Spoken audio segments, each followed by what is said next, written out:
যেদিন আমার এই পুত্র সন্তানটো জন্ম পাইছিল সেইদিনা আমি আমার এই পুত্রক মনতে বহুত আশা কৰিছিল।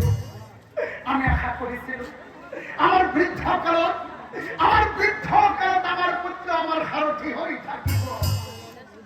আমি আশা কৰিছিল আমার মৃত্যুর পিছত কান্ধত তুলে আমার পুত্র আমার খোঁজ মুখানলৈ লৈ যাব। আমি আশা কৰিছিল চিতার উপরে তুলে দিয়ে আমাকে মুখাগ্নিও কৰিব। নাই প্রভু, নাই প্রভু, এইবোৰ আমার ভাগ্যত নাই প্রভু, এইবোৰ আমার ভাগ্যত নাই।